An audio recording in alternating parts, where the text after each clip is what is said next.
अमरावतीच्या जिल्हा स्त्री रुग्णालयामध्ये आज पहाटे भीषण आग, नवजात शिशु कक्षाला आग लागली। त्यामध्ये 3 लहान बालकांचा होरपळून मृत्यू झाला।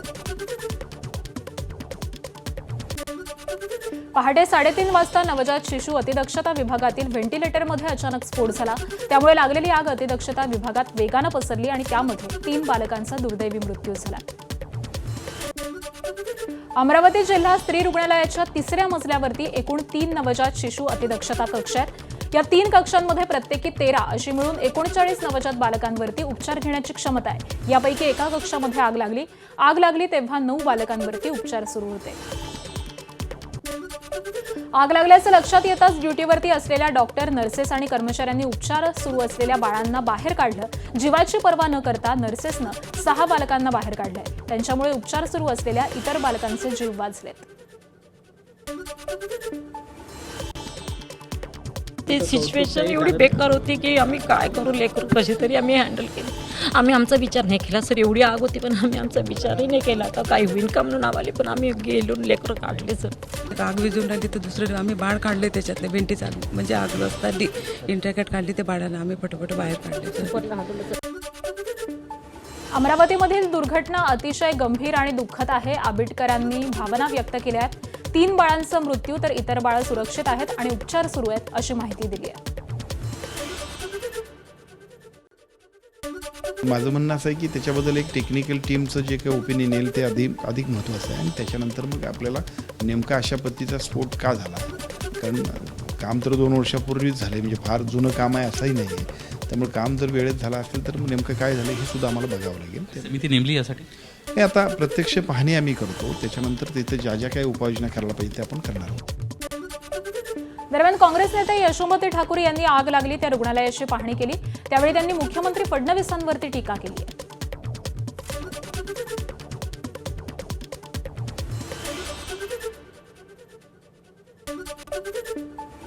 इन्फ्रामॅन म्हणताना देवेंद्र दादा, हे इन्फ्रास्ट्रक्चर नुसतं बिल्डिंगा उभारण्यात मतलब नाही, खऱ्या अर्थानं काळजी घेतली पाहिजे। खऱ्या अर्थानं जे इश्यूज आहेत त्याला ॲड्रेस करता आलं पाहिजे। तुम्ही लोक सत्तेत आहात तर मग करा ना, केवढा स्कोप असतो काम करायला सत्तेत बसल्यावर, मग का अशा घटना घडत आहेत? अतिशय दुर्दैवी ही घटना आहे, याचा निषेधच आहे आणि जे कोणी दोषी असेल त्याच्यावर कारवाई झाली पाहिजे। भाजप नेत्या नवनीत राणा यांची अमरावतीतील हॉस्पिटलला भेट। दुर्घटनेस कोणी अधिकारी आणि कर्मचारी दोषी असेल तर कारवाई करण्यास सांगू, नवनीत राणा यांची भूमिका।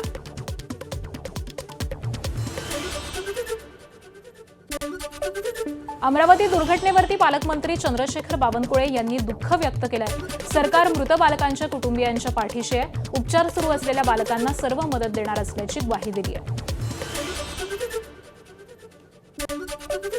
नागपूरच्या गोधनी परिसरामध्ये ग्रामपंचायत परिसरात महाराष्ट्र जेवण प्राधिकरणाच्या प्लांटमधून क्लोरीन गॅसची गळती। वायू गळतीमुळे परिसरातील रहिवाशांना उलट्या आणि मळमळ होतीये। अनेकांवरती रुग्णालयात उपचार सुरू आहेत। एनडीआरएफची टीम गॅस गळती झाली त्या ठिकाणी दाखल, बचाव कार्य सुरू करण्यात आलं। 200 मीटर पर्यंतचा परिसर रिकामा करण्यात आला। मध्यरात्रीच्या सुमारास गॅस गळती झाल्याची माहिती आहे।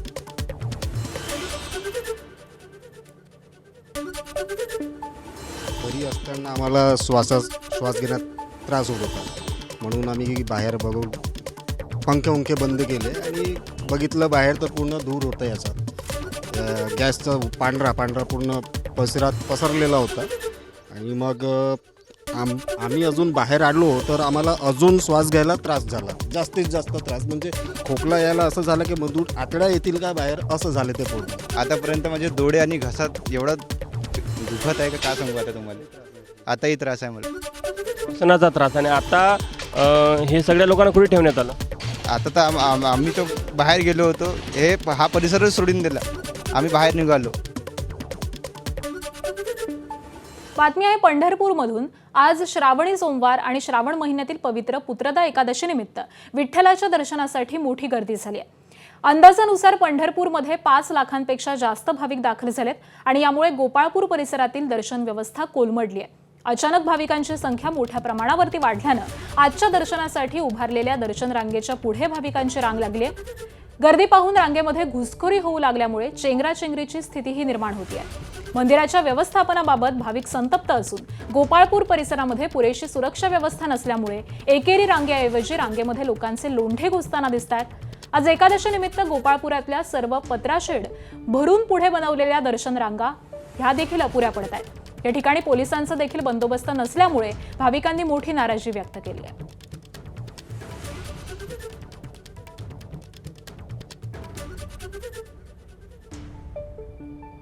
आपल्या या वारीत कोणतीच व्यवस्था नाही आहे. इथे सिक्युरिटी गार्ड नाही आहे. माझी संस्थेला एवढीच विनंती आहे की तुम्ही इथे सिक्युरिटी लावा आणि इथे जे लहान लेकरं आहे, ज्येष्ठ व्यक्ती आहे, ज्येष्ठ नागरिक आहे, त्यांना सुरक्षा प्रोव्हाइड करा, जेणेकरून त्यांना कोणतीच असुरक्षितता हे झाली नाही पाहिजे. रामकृष्ण हरी. आज सकाळी आम्ही 6:30 वाजल्यापासून दर्शन बारीमध्ये आहेत. 3 तास झालं या ठिकाणी शासनाचा सर्व ढिसाळ कारभार आहे. कुठलंही नियोजन नाही, कुठली सिक्युरिटी नाही, मंदिर समितीचं याकडे लक्ष नाहीये. गेले 3 तास झालं. यामध्ये आता एका माऊलीला चक्कर आलेली आहे आणि त्या ठिकाणी जर पाहिलं तर एखादं अनकॉन्शियस जर झालं तर त्याला कशा प्रकारचं गर्दी मधून हलवायचं याचं पण नियोजन नाहीये. आज जर पाहिलं तर बहुतेक करून इकडले जे वारकरी येत आहेत ते पुढे शिरतायत आणि सकाळी 6:30 पासून जे लावलेले वारकरी आहेत ते मागे दर्शन बारीमध्ये थांबतायत. या असणाऱ्या नियोजनामध्ये मंदिर समितीने लक्ष घालावं. कारण काय होतंय, जे इमानी इतबार आलेले जे वारकरी आहेत, जे प्रामाणिकपणे जे सकाळीपासून जे काही वारकरी दर्शन बारीमध्ये आहेत त्यांना याचा त्रास होत आहे. याकडे शासनाने लक्ष द्यावं किंवा मंदिर समितीने लक्ष द्यावं. इथं पोलीस सिक्युरिटी पाहिजे, इथं असणारा बंदोबस्त पाहिजे. हे कसल्याही प्रकारचं नियोजन मंदिर समितीचं या ठिकाणी नाहीये, यामधून दिसून येत आहे. आणि याच सगळ्या संदर्भामध्ये आपण अपडेट जाणून घेऊयात. आमचे प्रतिनिधी सुनील दिवाण सध्या आपल्यासोबत आहेत. सुनील, मंदिर परिसरामध्ये मोठ्या प्रमाणात गर्दी झाल्याचं कळतंय. आज एकादशी आणि त्यात श्रावण महिना सुरू आहे, त्यामुळे मोठ्या प्रमाणावरती भाविक हे दर्शनासाठी आलेले आहेत. सध्याची नेमकी काय परिस्थिती आहे, कितपत गर्दी आहे? खरं तर गर्दीची अपेक्षा जी मंदिर समितीची होती त्याच्यापेक्षा जवळपास 1.5 जास्त भाविक दाखल झाल्याने जी दर्शन रांग उभी केली होती गोपाळपूर पर्यंत, म्हणजे मंदिरापासून जवळपास 4 किलोमीटर लांब रांग गेलेली आहे आणि ती जी रांग उभी केली होती त्याच्याही पेक्षा जास्त भाविक आल्याने आता जिथं रांग नाहीये तिथं अक्षरशः रांगेत लोंढेचे लोंढे घुसतायत आणि त्यामुळे मोठ्या प्रमाणात चेंगराचेंगरीचे प्रकार समोर यायला लागलेले आहेत. आता मंदिर प्रशासनाने तिथं जास्तीत जास्त सुरक्षा व्यवस्था देणं तर गरजेचं आहेच आहे. शिवाय पोलिसांचाही बंदोबस्त दुर्दैवाने इथं नाहीये. पोलिसांनी ही चेंगराचेंगरीची घटना टाळण्यासाठी इथं बंदोबस्त तातडीनं लावणं गरजेचं आहे. अजूनही मोठ्या संख्येने भाविक येत आहेत आणि या ठिकाणी नियोजन व्यवस्थित नाही तातडीनं झालं तर दुर्घटना घडू शकते. अगदी पोलिसांचा बंदोबस्त तिथे कितपत आहे? पोलिसांची कुमक अजून मागवण्यात आलेली आहे का? प्रशासन नेमकं काय करत आहे?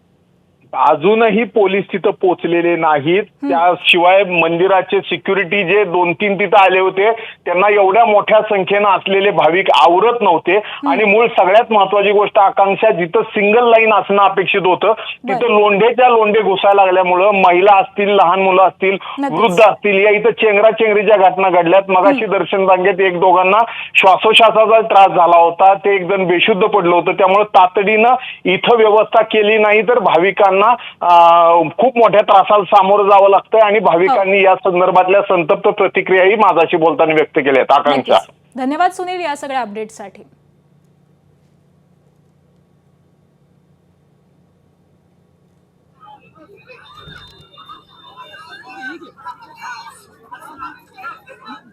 आणि यानंतर पुन्हा एकदा बातम्यांचा वेगवान आढावा.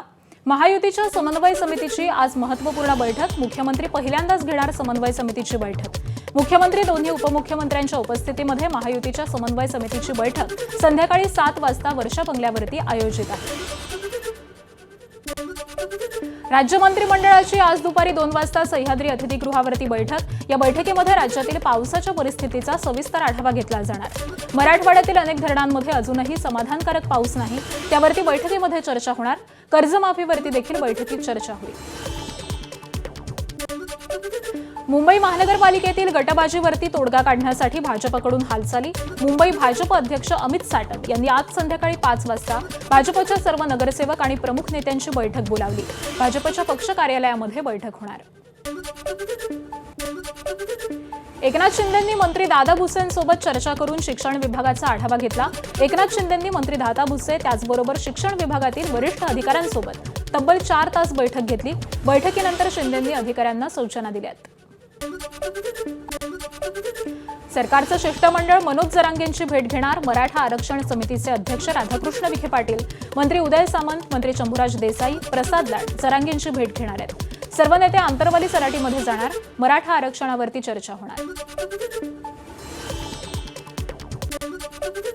जालन्यातील आंतरवाली सराटीमध्ये गोदापट्ट्यातील 123 गावातील मराठा सेवकांची महत्त्वाची बैठक पार पडली. मनोज जरांगेंनी 29 ऑगस्टच्या निर्णायक आंदोलनाचे साक्षीदार होण्याचं आवाहन केलंय. कामाला लागण्याच्या मराठा बांधवांना सूचना.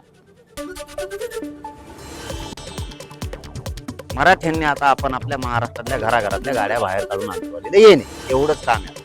आपण आपल्याला स्वतःची जागृती करायची, स्वतःने स्वतःच्या कुटुंबात जागृती करायची आणि स्वतःने स्वतःच करायची. आपल्या समाजासाठी, लेकरासाठी आता मराठ्यांनी कानाकोपऱ्यातून फक्त एकच महाराष्ट्रात लक्षात ठेवायचं, आपण आपली गाडी काढणे, आपण आपले माणसं आंतरवालीच्या आंदोलनाला भेट देणे, बस. बाकी निवेदन सुरू झालं. कोल्हापुरात तेली समाजाच्या कार्यक्रमात चंद्रशेखर बावनकुळे आणि विजय वडेट्टीवार एकाच मंचावरती. बावनकुळेंची सध्या मंत्रिमंडळात चलती, त्यांचा शब्द कुणीही पडू देत नाही. बावनकुळेंचं विजय वडेट्टीवारांकडून कौतुक. मंत्रिमंडळामध्ये सध्या तुम्ही तुमची तिकडे आता चलती आहे, तुमचा शब्द कोणी खाली पडत नाही. कोल्हापुरात झालेल्या तेली समाजाच्या कार्यक्रमामध्ये चंद्रशेखर बावनकुळे यांची काँग्रेस नेते विजय वडेट्टीवार यांनी भाजपत येण्याची खुली ऑफर. फार काळ विरोधी पक्षामध्ये राहू नका, फडणवीस तुमचे चांगले मित्र असल्याचं बावनकुळेंचं विधान. ही गोष्ट खरी आहे की त्यांना संधी मिळणार आहे का 2029 पर्यंत बघा वडेट्टीवारजी, नाहीतर फार काळ विरोधी पक्षात राहू नका.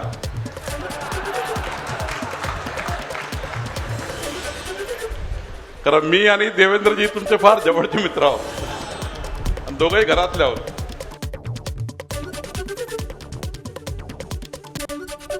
भाजपकडून नवनीत राणांना अद्यापही कोणतीही मोठी जबाबदारी मिळाली नाही.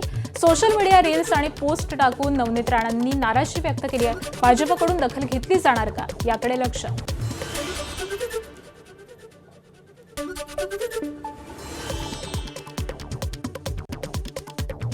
मला वाटत नाही की नवनीत राणा जी काही पक्षाच्या भूमिकेवर नाराज आहे, त्यांनी तर मिळालेली लोकसभा राज्यसभा सोडली आहे. त्यांना तर राष्ट्रवादीमधून ऑफर दिली होती, राष्ट्रवादीमध्ये तुम्ही अजित पवार गटामध्ये राज्यसभा लढा, पण त्यांनी पक्षाच्या ज्या भूमिका त्यांनी स्वीकारल्या आहेत, हिंदुत्वादी भूमिका स्वीकारलेल्या आहेत. डोंबिवली शहरातील भाजपच्या शेकडो कार्यकर्त्यांचा शिवसेनेत जाहीर प्रवेश. भाजपच्या जिल्हाध्यक्षांच्या कारभारावरती नाराजी व्यक्त करत शिवसेनेत प्रवेश. खासदार डॉक्टर श्रीकांत शिंदेंच्या उपस्थितीत प्रवेश झाला. मुंबईच्या वांद्रे कलानगर परिसरामध्ये शिवसेनेकडून पोस्टरबाजी.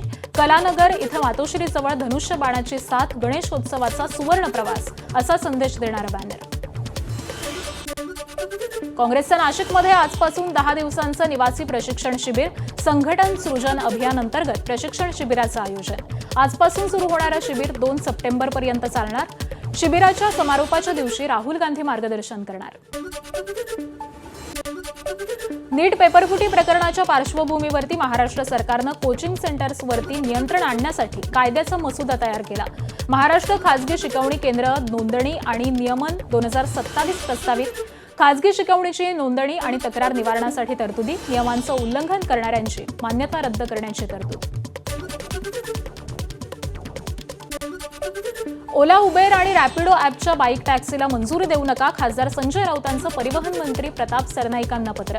रॅपिडो बाईक टॅक्सीचा मराठी रिक्षा चालकांना फटका बसेल, संजय राऊतांचं मत.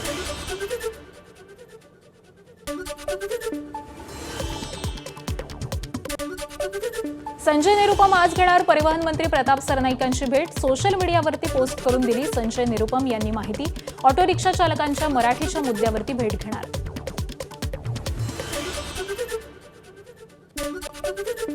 मराठी सक्ती विरोधात ऑटो रिक्षा चालक, ऑटो टॅक्सी चालक हायकोर्टामध्ये जाण्याच्या तयारीत. नोटीस बजावलेल्या चालकांचा गट हायकोर्टामध्ये याचिका दाखल करण्याच्या तयारीत. गेल्या 4 दिवसांमध्ये 2500हून अधिक चालकांना नोटीस बजावल्याची माहिती आहे. मराठी शिकण्यासाठी पुरेशा सुविधा नसताना नोटीस बजावल्याचा चालकांचा आक्षेप आहे. हरियाणाचे मुख्यमंत्री नायब सिंग सैनी यांनी वर्षा बंगल्यावरती मुख्यमंत्री देवेंद्र फडणवीसांची भेट घेतली.